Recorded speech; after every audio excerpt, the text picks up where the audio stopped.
Hello and welcome to the latest episode of FtLoC, brought to you here, recorded absolutely live from the Carfection studios. I'm Drew Stern and I'm joined as usual by my FtLoC friend, Mr. Henry Catchpole. Hello, Drew Stern. When you say absolutely live, I mean it's live. We for us, recorded it live, as in we are alive. But everything's recorded live. I know, this is my point, that nothing's ever truly live. Even if you're at a concert, you're seeing it with a delay with how much the sound This takes is off to to a get cracking start, isn't it? Wow. Anyway. We're alive right here in the flesh, real people. We don't even practice this. It's extraordinary. Against the genuine brick wall. For people have been asking, is that not a real brick wall? And it's genuine brick wallpaper. It's very smooth, it is. Yeah, very smooth. Real brick would have made this place sound horrible. Anyway, we're not off to the most of productive starts. We'll talk about cars in a minute. We will talk about cars in a minute. FtLoC, obviously, you've watched FtLoC before, because why else would you have tuned into episode 23 as we are now? We will be talking about all the great things that we've been up to on the Carfection channel, past, present and future. But I wanted to start things off with a massive thank you to you, our Carfection viewers. We're coming to the end of our M3 Masterpieces series, which we actually filmed all the way back in October, November time last year, wasn't it? autumn time last year. As you can tell by the weather. Yeah, it was, and changeable. It's been remarked on quite often.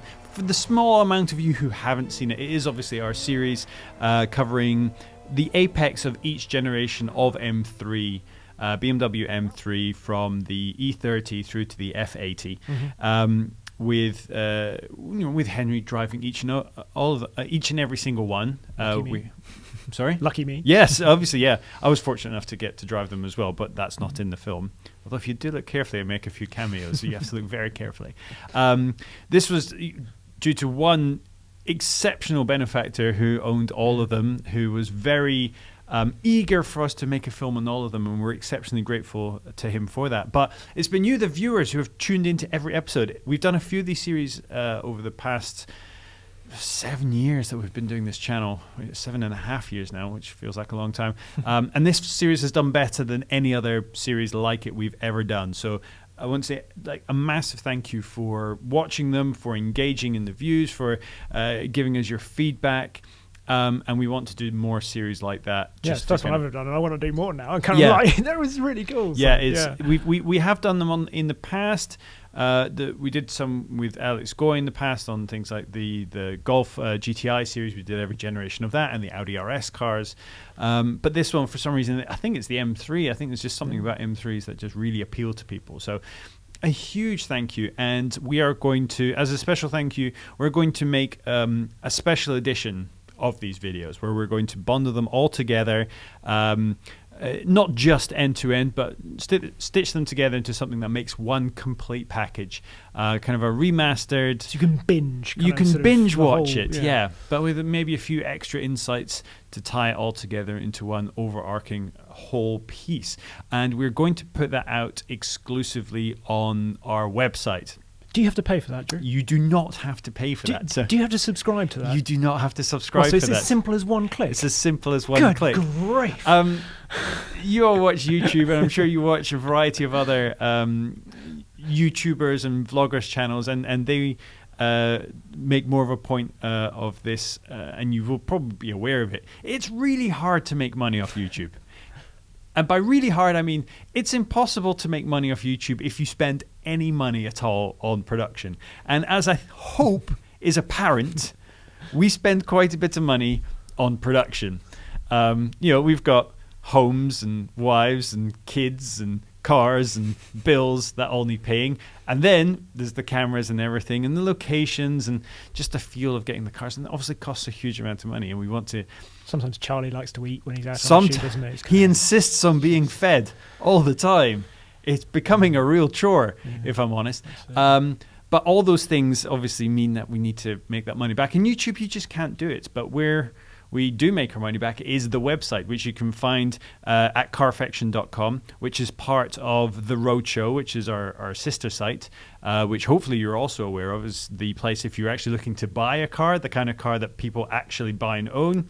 Best place you can go to on the internet for reviews of cars, which is itself part of CNET, the big whole thing that ties all of us together. And we've had, when people find out about that, they sometimes go like, oh, you've been bought by CNET, everything's changed. We've always been part of CNET since day one. It's why we get to do what we do. It's the whole reason we fantastic, can put this stuff on YouTube and don't have to charge you a penny, which is great. But we get more money when you watch our stuff on the website. So you will see us going forward, trying to encourage you to watch the content that we make on our website. We're not going to force anyone to do it. YouTube is our favorite place to watch videos, so we don't blame anyone for doing that. But if you want, just helps. It just helps us do that. So we're going to put a special edition together, and we'll let everyone on YouTube know through FtLoC and through as many other ways as we can where you can find it. This special edition of these M3 videos, and I think it will be a nice single place to hold all of that together. It was we went through an emotional roller coaster in getting that series put together, because not only it was a 2-day shoot, so all of that was shot over 2 days, but it was a really intense 2 days. We had like a lot of freelancers down to help us shoot it. We had a production assistant, Amy, who came along for the first time and worked on the shoot with us, and we had visitors who helicoptered in to be with us for a couple of hours, and the weather was against us, and it was a real struggle, but we got it all in the can, only for on the way home, all, and by all I mean all of our camera equipment got stolen from a car park in a service station where we stopped to get dinner on the way home after the second day. And so that was...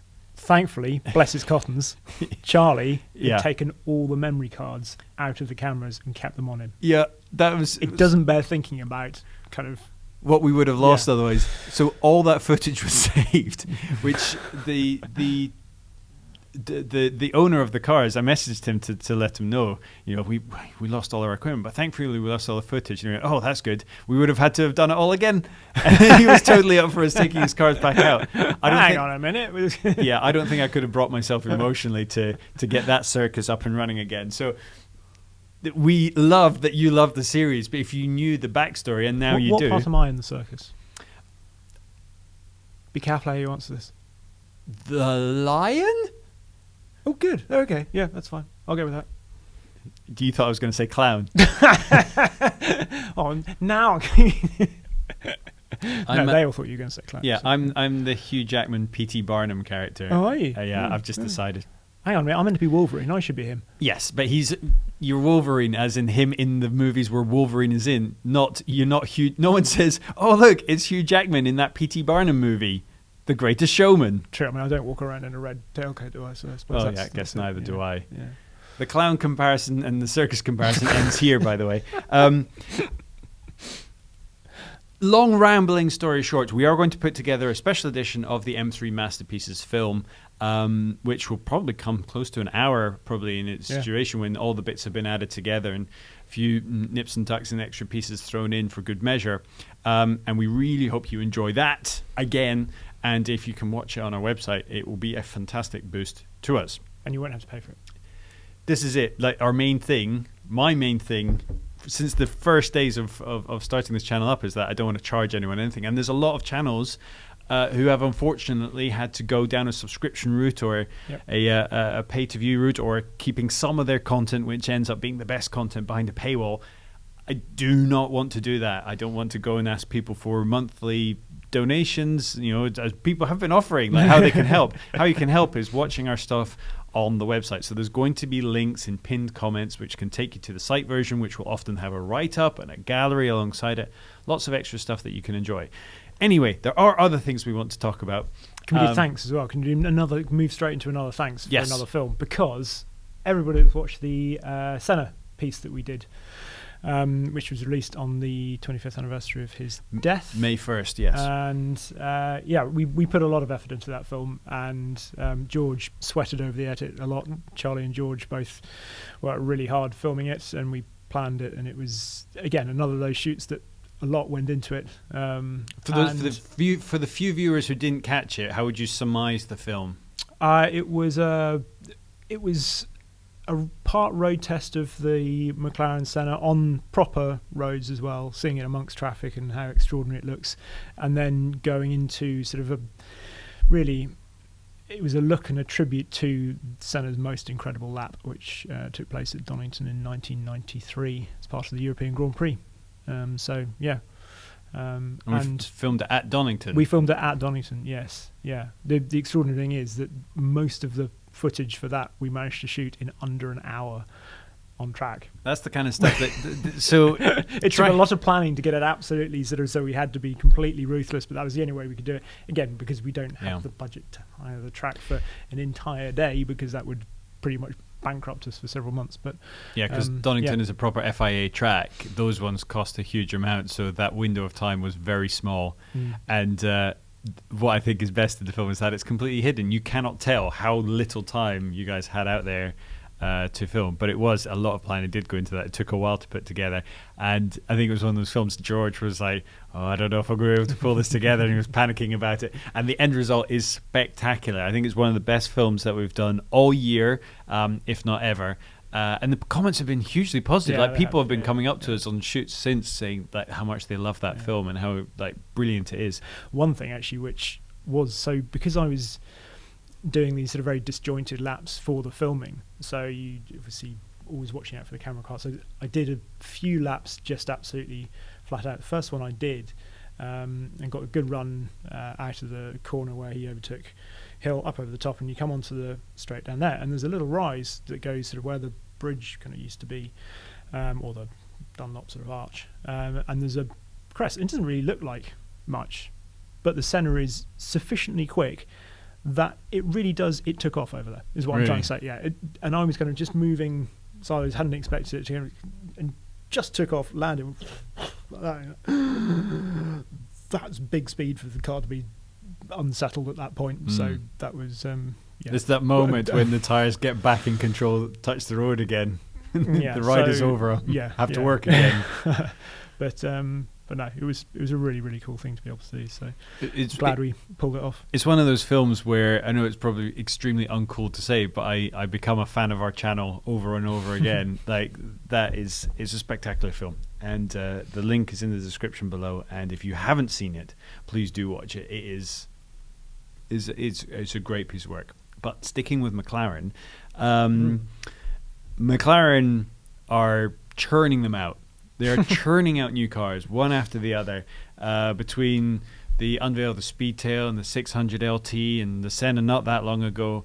You got a chance to see the brand new McLaren. Yes, the McLaren GT.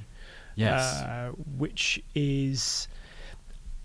So it's difficult, because it is clearly still based around the carbon tub, or a variation on the carbon tub that we've seen before, and a variation of the same turbocharged V8 engine that we've seen before, but this is their take on a GT car.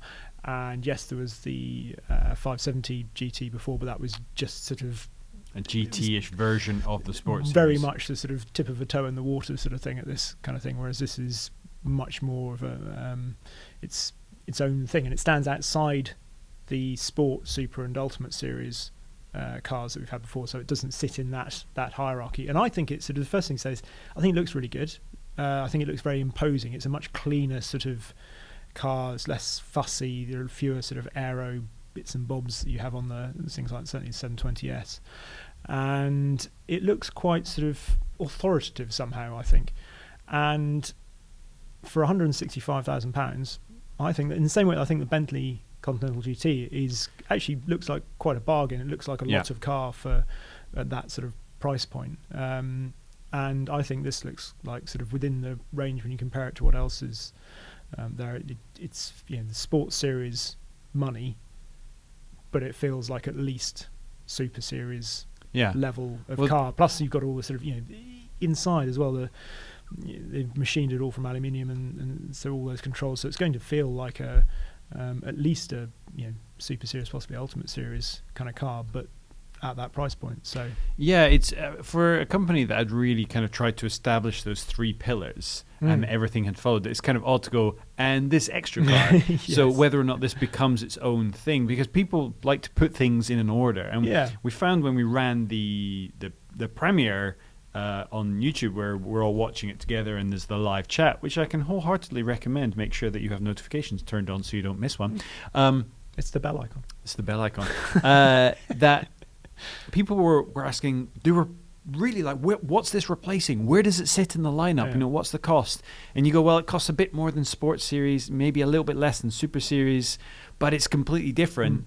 But it's an experiment. It must be, from McLaren's point of view, to say, can we compete with Aston Martin in the same that Bentley, when Bentley made the Continental GT, that was a new thing for them. That kind of that 2+2 sports car was a complete departure from anything they'd done for maybe 40 or 50 years, maybe more, to try and compete with Aston Martin. And now we think of Bentley as the company that makes the Continental GT. So this could be something that pays off massively. I'm not 100% sold on the styling, if I'm honest. Okay. I have liked some of the more in a way fussier design, slightly maybe over-designed, but some of the touches that have been coming in, I think those side intakes, like on the rear haunches, are very big, which is, it's an acquired taste. I don't think it's the best looking car they've got, but I'll agree that the interior with that kind of machined aluminium, especially on the steering wheel, it looks really striking.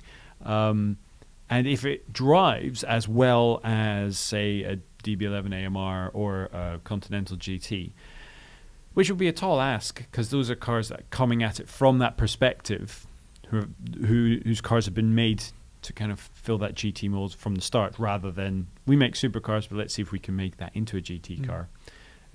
I'll be interested to see if other people It'd be interesting to see if they can get that isolation in the car that you expect, and then they've obviously interesting to me, they've got rid of they're just not using the proactive chassis control, which is what you have on the Super Series, so the 720S, which is the sort of cross-linked dampers, which has, ever since MP412C, given this amazing sort of ride quality to the cars, and you felt you just had that, but just tuned it up even more because it's got no anti-roll bars in it, obviously, so you can have this extremely sort of relaxed suspension, which gives it this lovely sort of floaty feeling over the bigger bumps, which you'd have thought would be ideal for this, and yet they haven't gone with it.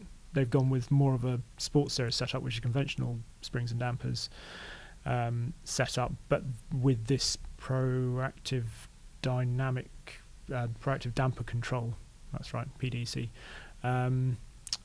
which is meant to predict the road and head and tune the dampers that way. So I'm sure they will have got it to ride as they want, because it would be very strange if they didn't. They know what but it just seems strange they didn't use that system for it. Perhaps it's something they'll bring in at some point. Maybe. It could either be a conscious decision, as in they think this will give it a better ride, or it's a cost saving because they want to bring it in at a certain price point. Absolutely, yeah. So which is probably, I think the second of those is probably a more likely reason. But, but we'll see. We'll hopefully get a drive in it at some point. We will at some point get to drive it, and we'll obviously let you know how, most importantly, how it is to drive at that time.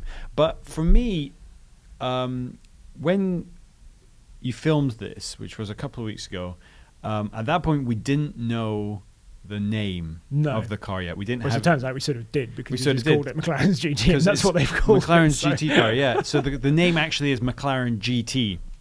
Confusingly, because they already had a 570 GT, as you mentioned, and this is what one of the things that concerns me about McLaren is their naming convention. So they have this kind of split personality about how they name cars, where some cars get a name and some cars, the Ultimate Series, tend to be getting names, but not all of them, and some of the lower cars are just getting numbers, and numbers are great when they keep going up. So if you keep adding more numbers onto it, or the numbers are completely abstract that they don't refer to anything, but because these numbers refer to horsepower, for example, I have a theory that a lot of you weren't engaging with our content on the 600 LT, which was a newer car compared to stuff that we were doing on the 720S at the same time, which was an older car, because I think 720 is a higher number. So even though it's the LT, I don't think the LT branding has helped them sell it as a faster car than the 570. It's a bit of a mess. And my theory is that they were able to give the Speedtail a great name, and the Senna is a great named car. Whether you like the car or not is another thing, but it grabs your attention, and you know it's a new car and it's a unique thing. But I think there's just too few names left. You think we've run out of the? I think the we've pool run names? out of good names of cars. I mean, you think in the 60s, they basically just took all the good stuff out. All the fast animals from land and sea have just been taken out and used up on cars that, by today's standard, drove horribly, were polluting, slow. You would use a 7-liter V8 engine to generate about 200 horsepower. Yeah. And now we're stuck with, well, we've got numbers and abstract letters. It's like where you used to have a beautiful animal, now you've got something that would work as your email password, as the car name. Or you go completely nuts like Porsche and just keep adding subsequent names. Porsche Panamera, Turbo E hybrid, Turbo E. Sport Tourism. Yeah. Absolutely. But if you were making a car today, if you created the Henry or the Catchpole, let's call it the Catchpole. Heaven help us. Because I'm pretty sure the vacuum cleaning industry have already taken the name Henry. The Catchpole. So Catchpole's the brand. What would you use as the name for your supercar? Oh, blimey, I don't know, because it's sort of I like, because we've talked about this before, and you suggested there should be an amnesty of sort of, after 20 years or whatever. Yeah. If you haven't kept using the name, then it's back up for grabs. And so I like that idea of sort of then going back through history, and what would be the most extraordinary sort of reassignment of a name? So, or sort of quite, I don't know, you could go with. I felt the Puma never really got the car that name deserved. Okay, yeah. I think the Ford Puma, I think it was an okay car, but that's a cool animal for that to have been used up on.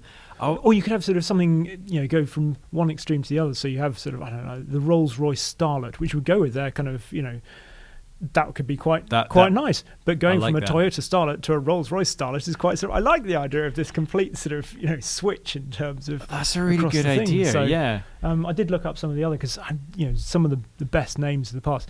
AMC, who are now obviously defunct, and they did like the Gremlin and stuff like exactly. that. Yeah, Gremlin, cool name. They also had Javelin, Ambassador, Spirit, Hornet. I mean, they kind of exactly what you say. They just went, we'll have all those are ours, which is because that's a good bunch of names. I love some of the Maserati and De Tomaso, who of course at one point were kind of joined up. They had some like Pantera. The Pantera. Yeah. Heavy metal fans will have an extra attachment to the name Pantera as well. Really good. They did the Maserati did the Kyalami, which is based on the Longchamp, which is just, they're good names. They're strong, isn't it? I always liked Interceptor. Oh yeah. Like Interceptor was a name, and it was like to have been used up by Jensen, and it was a great car in its own right. But we can no longer use that name. It's like, that was such a good one. Yeah, Mangusta. That's. But then I thought, well, we could sort of, McLaren. Perhaps they should stick to sort of place names a bit more. Sort of, or why don't we have this sort of? There's the Bedford van, wasn't there? So we could bring that back. The McLaren Bedford. The Bentley Bedford. How about it? I like a bit of alliteration. The Bentley Bedford. Yeah. I'm not sure Bedford. McLaren Marina. Bentley Barracuda. Ooh. Yes, I'm reclaiming the Barracuda name. That's been a long time since that's been used for a car, and I think that needs to make a return. I also just like saying Barracuda, because then you can say Hemicuda as well, which is even better. Speaking of cars with interesting names, yes, the Manta. The Manta. Yes, we didn't touch on that one. Another creature of the sea. So, tell us about Manta. Yes, well, it was, I got to drive this Manta 400, one of 245 cars, road cars produced as homologation cars for Group B in between 1981 and 84, I think, but it was 83 was the year where most of them were produced. And this was a very special one because it was the only right-hand drive car that they produced. It was converted to right-hand drive from left-hand drive by a Vauxhall dealership. And we got to drive it. It's currently up for sale. I'm not sure if it will have been sold by now on the website Collecting Cars, which is a new auction site, which is how we got to drive it through the owner. They put us in touch and stuff. So it was, just a really, really, being somebody that loves rallying, it was pretty cool to go and drive one of these. And it's a proper one with the big arches and stuff like that. How much would it have compared to the actual rally car?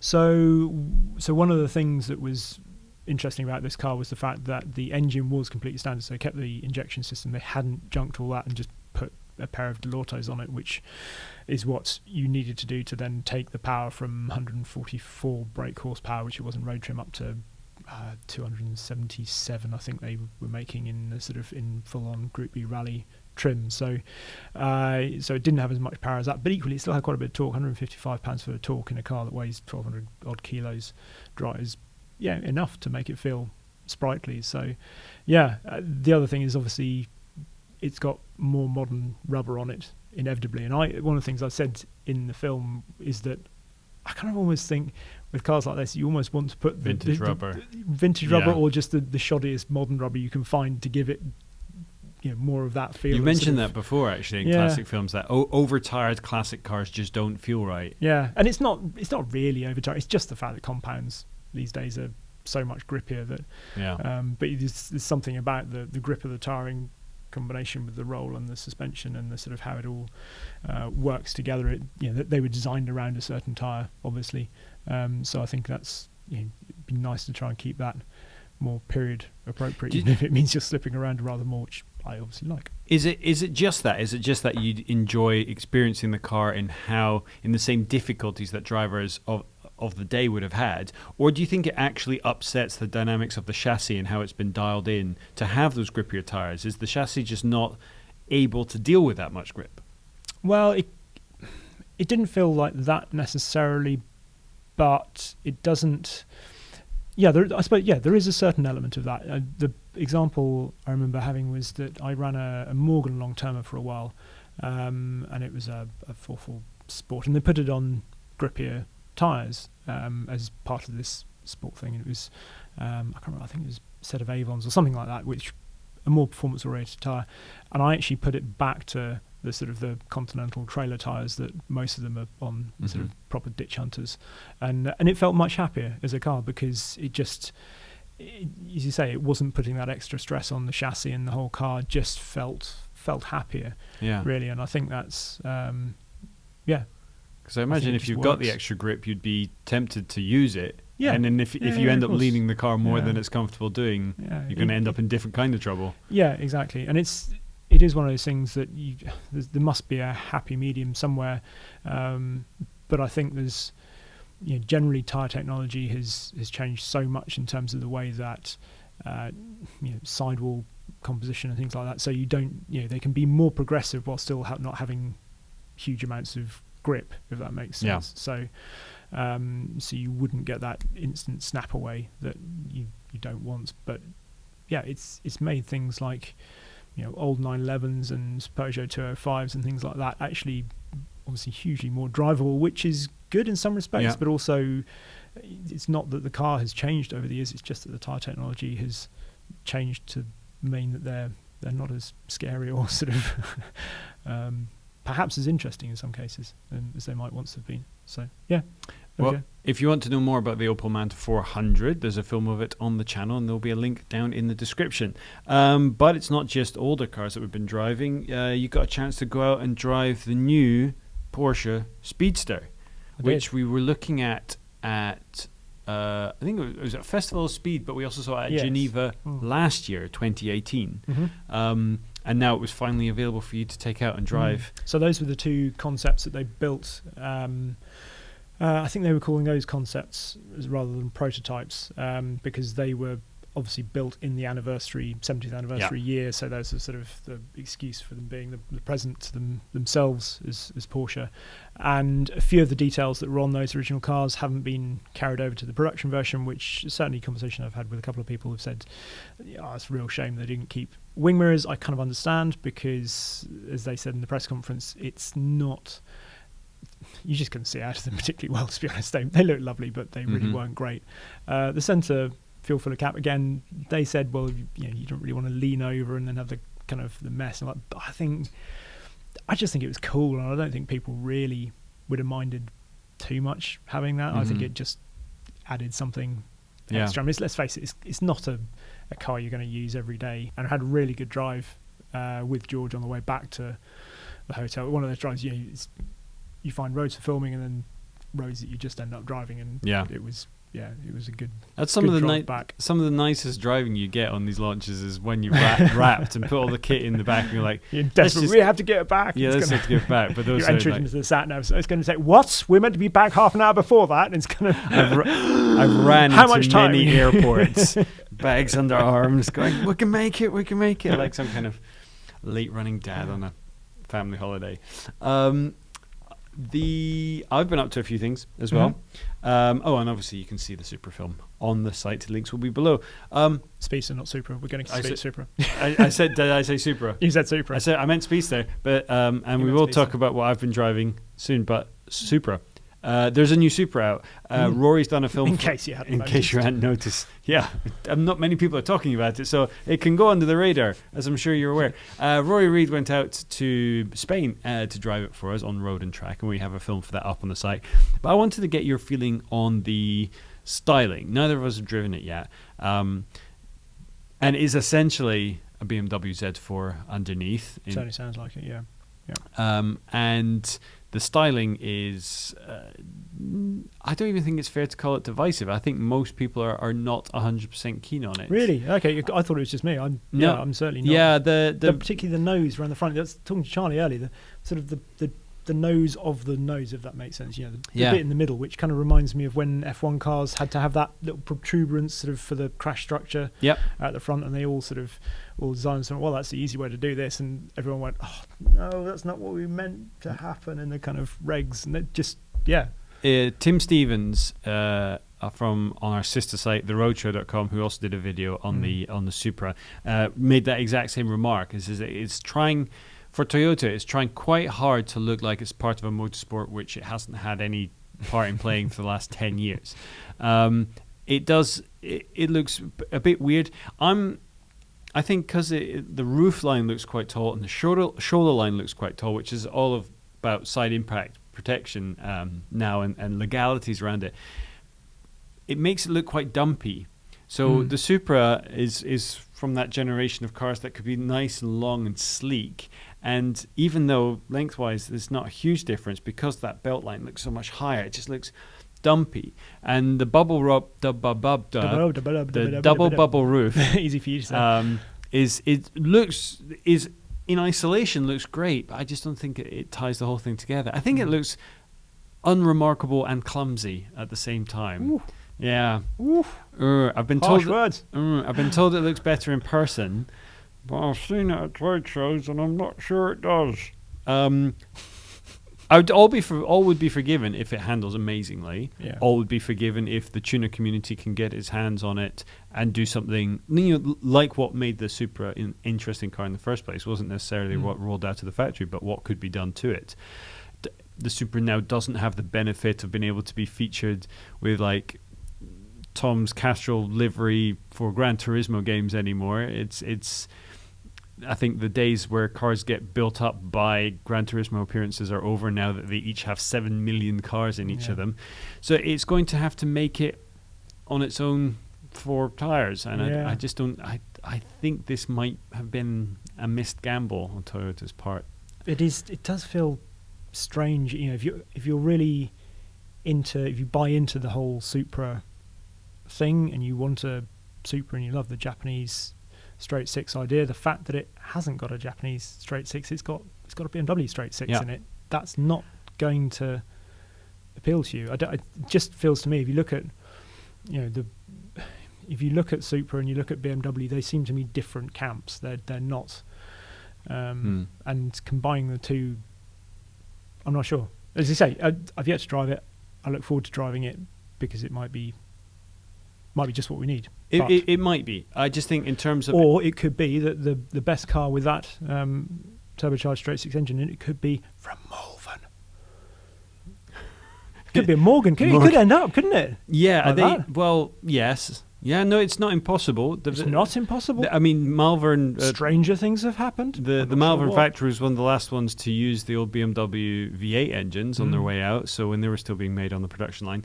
So it's not impossible, actually. I hadn't thought of that. Because the new Plus 6 is getting that engine. So yeah. It's Good point. There we go. I just thought that the bringing back the Supra name and doing this with it was almost the polar opposite of what happened with the GT86, where they lent on some of the heritage in the AE86, but made a car that was used all the limitations of what we have now in terms of safety and how cars have to look, and made something that was genuinely compelling. And when that came out, it was kind of out of nowhere, and then it arrived and everyone got obsessed by it. This has been something that's been hugely anticipated for so long, leaning completely on the old name, and then so far it's not quite setting the world on fire. So personally, I'm not too sure about it. It's interesting that this sort of area of the market, though, is getting a bit of a resurgence, which is nice to see, because with prices ever creeping up and up and up, the sort of that area of the market with things like the Alpine A110, which is sitting there as well, and obviously we've already had Cayman and stuff, which is sitting there. But it's nice to see that sort of thing. That is very true. More attainable. I definitely would agree with that. That it is nice to see cars that are being built not just to top each other on horsepower and torque and top speed, but it's actually about drivers' cars. Speaking about drivers' cars, well, should we go for, because here's a link, right? So where did Rory drive the Supra? He drove it in Madrid. Jarama, particularly. Yeah. Cool old circuit. Another cool old circuit. Yeah. That's coming back to F1. Yes. See what I did there? Yes, that's great. That's a great segue. Leading you through it. Yes, sorry, I got there in the end. You're with me? You're with me? You're still with yes, me? Good. We're cooking on gas here. It has been rumoured and then teased for quite some time, but the Netherlands is getting its F1 back for 2020. Why is that? Have they got a driver in there or something? They might have some fans. And here's the fact. Max Verstappen, or if you're pronouncing it properly, Max Verstappen, is... Once more? Max Verstappen. Cool. Like Max, like you'd say it like it's a U. Max Verstappen. You don't say it like Sean Connery. That's what I thought it sounded like. No, Max Verstappen, who's actually Belgian. He's not Dutch. Is he? Yeah. Really? Yeah. Where's he from? In Belgium? I don't know where in Belgium, but I think he was born in Belgium. But his dad's Dutch, and he...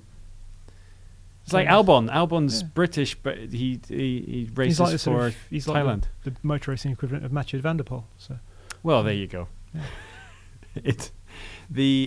He is his dad's Dutch and his family are Dutch. I think he was just born in Belgium, but it doesn't matter. Dutch fans don't care. He races with the Dutch flag on his belt, and that's all that matters. But Max Verstappen's fans are so intensely rabid. I don't think I've seen a whole nation get behind their driver as much as that, considering it's one of the smaller nations in Europe. It is extraordinary. It's like seeing when you saw the Valentino Rossi sort of grandstand or something for MotoGP, or you see the Ferrari Tifosi sort of that sea of red, seeing the sea of orange for Max is and this is it. Like often with those huge groups of passionate followings, they follow the brand, they follow the team. So the Ferrari fans will follow Ferrari no matter who's driving it for it. If Max left and went to Mercedes, they're still going to be there in orange. Doesn't matter. And they are there for him. And because they are there for him, that's a lot of bodies, a lot of people that you kind of want to keep happy. And they've wanted Formula One is huge in the Netherlands. I grew up in the Netherlands. I spent most of my childhood there, and that's where I was when I got into Formula One. And they deserved a good driver, and they finally got one, because it's not like his dad set the world on fire. Zandvoort has got a huge history. It ran from 52 to 85. Everybody seems to be discovering Zandvoort, but it's kind of it's been there for a while. The racing track through the dunes, isn't it? Yeah, and it has to be upgraded. It's not quite up to FIA spec at the moment, but it's a country that's absolutely passionate about it. Formula One deserves to have an FIA grade Formula One track, and it's nice having an old track coming. Say, albeit fine, they'll probably rip it up and just turn it into something unrecognisable. I hope they don't, because it's nice having. And I mean, an old track coming back. Have you ever driven it? I don't think I have. No, I've never driven it myself. I've watched. I was watching one just in the run up to this, and it was actually Max went and did a hot lap there in his Red Bull, and my word, that's got some fast sections in it that are blind, like downhill, just sweeping sections, and you just hear him. And he came out of the pits and went full throttle down this section, and I was getting, that feeling when you're on the racetrack and you come into a corner and you're going I can go this fast, but only just that feeling. And I was getting that just watching him do it, like, whoa, okay, yeah, I see what you're doing there, but that's terrifying. It looks like a lot of fun to drive. And congratulations to all the Dutch F1 fans for finally getting your race back. It's going to be awesome. Just as Formula One is beginning to get quite dull. I've been following this season as closely as I possibly can, and I genuinely fell asleep during the Spanish Grand Prix. It is terrible where you kind of feel, most of the time now, I've ended up watching the highlights on YouTube because it's 8 minutes and it shows you. Yeah, they probably struggled to fill 8 minutes out of the Spanish Grand Prix. I'm amazed they managed to get a highlight reel put together. Basically, just watch the crash between Lando and Lance a few times, and that fills it. And watch Grosjean taking the long way around. 3 times in a row. Like, what you doing? I guess the thing is they built it into the rules. If you go off, you have to go around the bollard. When there's a shortcut. It's like it was Mario Kart or something where you like pick your line. Yeah, like a World Rallycross sort of Joker lap, kind of just for Grosjean. It was amazing, really. The team radio was actually quite funny as well, but for the Haas team, because Gunter was getting really angry how much they were racing each other. They were rubbing up against each other like crazy. 2 races in a row because Baku was dull as well, which was a real shame.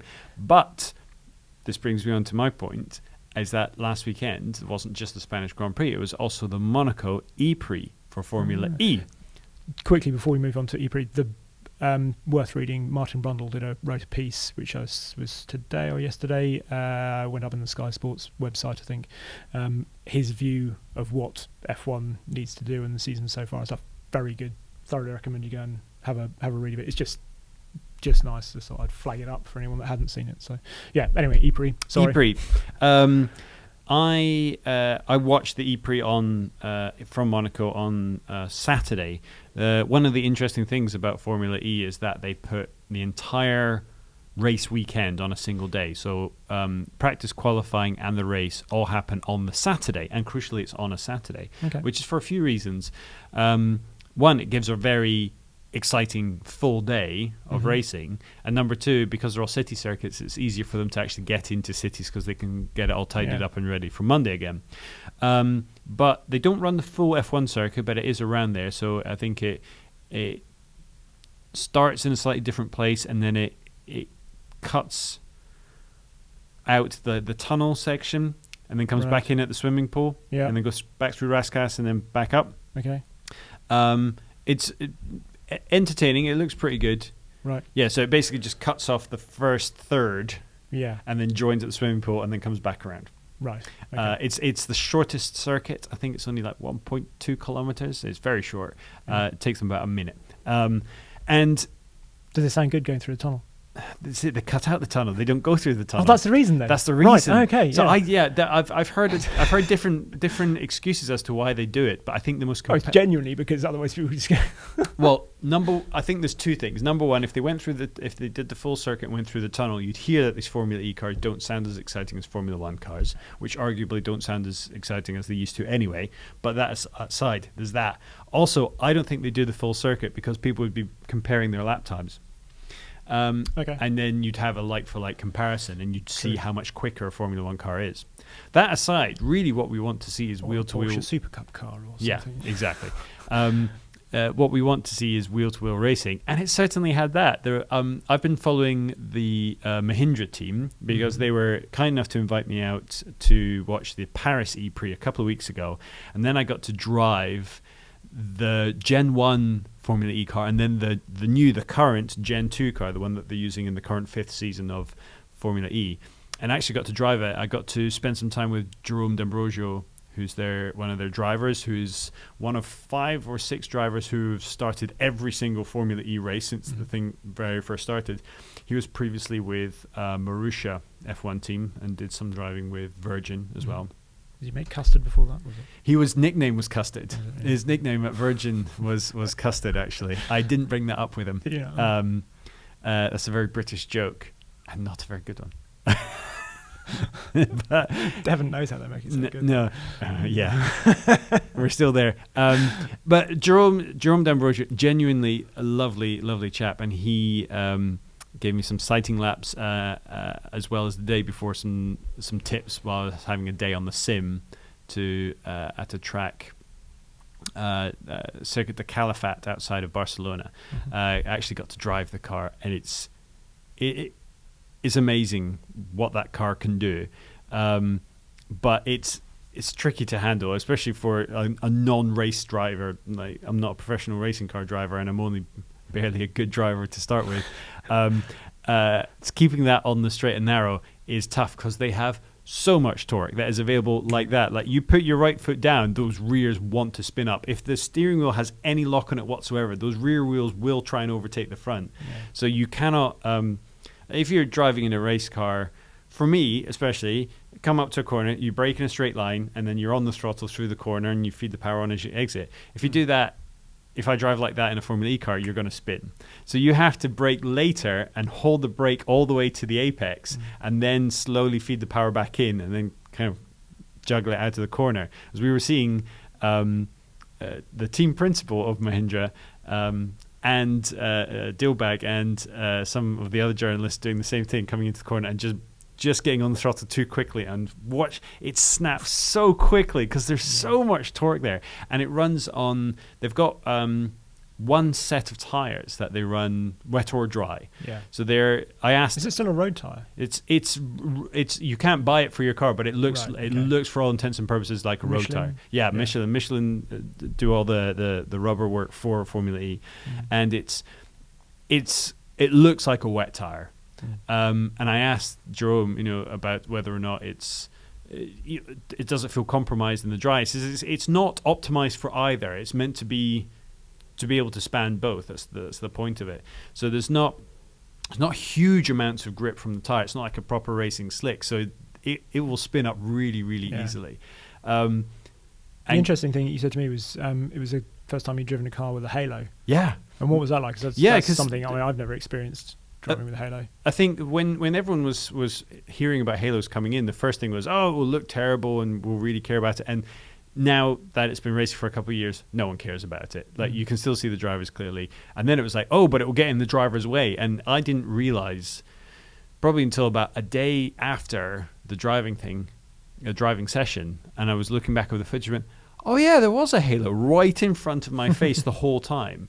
You've got this big bar, and it's quite chunky when you look at it, like all the way around. It does make it harder to get in and out, like categorically. Like in an emergency, it would take a little bit longer. And it's an extra layer of safety. And we've already seen many times in Formula One and Formula other formulas that brought it in. Formula 3 has it now as well. Yeah.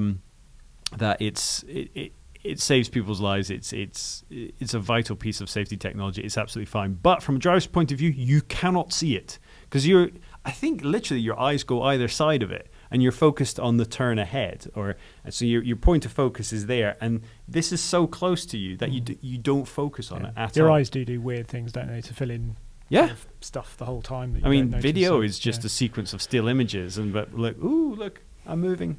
Either way, the Formula E drive was sublime, and it kind of, that and the visit to it has kind of turned me on to Formula E a lot more. Long-term updates.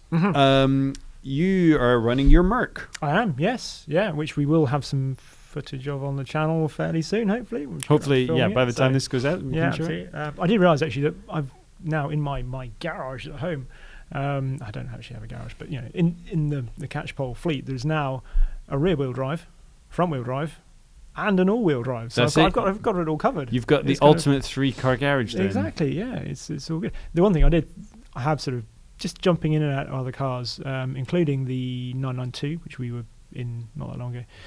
We were talking about sound with that car quite a bit as well and stuff. And actually, jumping back into the Merc, it sounds really, really good. It does sound obviously a bit like a BMW because it's got a straight six in it, but pop it into sport mode and it's really nice. It sounds really, really good. So, yes, I am enjoying spending that. Time with that. And enjoying it. I think the sound particularly is one of those things that obviously you miss having a big V8 potentially in an AMG. It's not a usual thing, so it's good that it still sounds good. Anyway, there'll be more of that more coming in video soon. So and we're still running the Civic Type R as well, and I had it at Brands Hatch this week. We were getting some pickup shots for a feature that we're doing on the Mini Challenge race car, which is the new feeder series for British Touring Car Championship, which was previously the Clio Cup. It's now been dropped in favour of the Mini Challenge. and George Collado, who does some work with us, who you've undoubtedly seen on the channel before, is doing a feature on that car. We were there getting some pickup shots, and I was driving.